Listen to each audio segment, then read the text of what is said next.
নেতৃবৃন্দসকলে অলপমান চকু দিয়ে, কাৰণ আমাৰ বিধানসভা ইলেকশ্যন আহি আছে।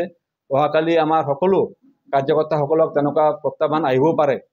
আৰু মই ইলেকশ্যনৰ আগতে অন ৰেকৰ্ড মই কৈ দিব বিচাৰিছোঁ, ইলেকশ্যনৰ আগতে মই মাননীয় আমাৰ ৰাজ্যিক সভাপতি দিলীপ শইকীয়া ডাঙৰীয়াক, মোৰ লগত প্ৰাক্তন মণ্ডল সভাপতিও আছিলে আৰু বৰ্তমানৰ MCLA মহোদয় আছিলে।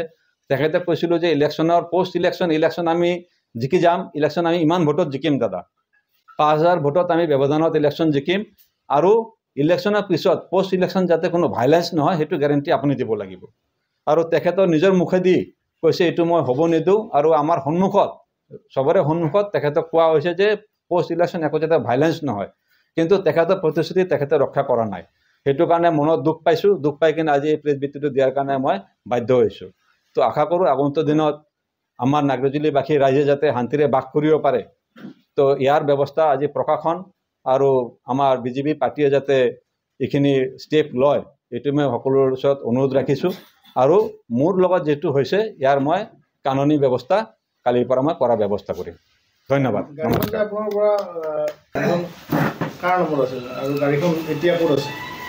গাড়ীখন এজন ঠিকাদাৰৰ নামত আছিল। গাড়ীখন যিকোনো মানুহৰ নামত হ'ব পাৰে, যিকোনো মানুহ চলাব পাৰে।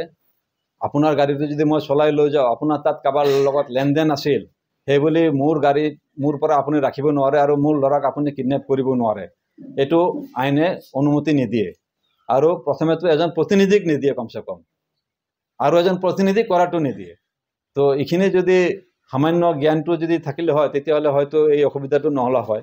তো আজি যদি এজন প্ৰতিনিধিক এনেকুৱা কৰিব পাৰে, গাড়ী কাৰ নামত আছে সেইটো মেটাৰ নহয়, কিন্তু মোক গাড়ীৰ পৰা নমাই মোৰ ল'ৰাক গাড়ীত বহাই চুচৰাই লৈ যাব বিচাৰিছে, that is the biggest problem. তো গাড়ী যাৰ নামতে নহওক কেলে চবে চবৰ গাড়ী চলাব পাৰে।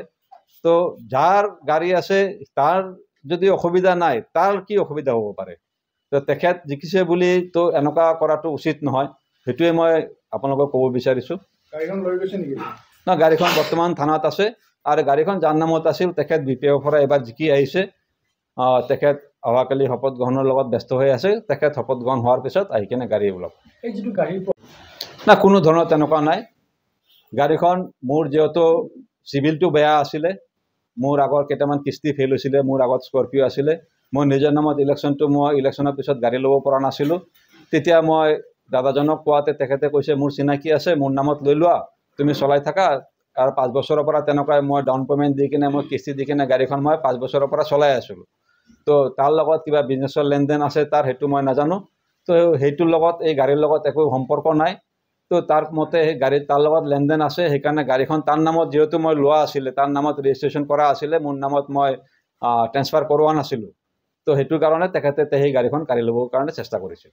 আপোনাৰ প্ৰসংগত ইতিমধ্যে কথাখিনি ক'লে আৰু আপোনাৰ BJP শীৰ্ষ নেতৃবৃন্দকো আপুনি কথাখিনি ইতিমধ্যে অৱগত কৰিলে, কিন্তু তাৰ পৰা এতিয়ালৈকে কোনো উত্তৰ নাহিল। আপুনি কৈছে এতিয়া প্ৰয়োজনীয় আইনী ব্যৱস্থাও ল'ব।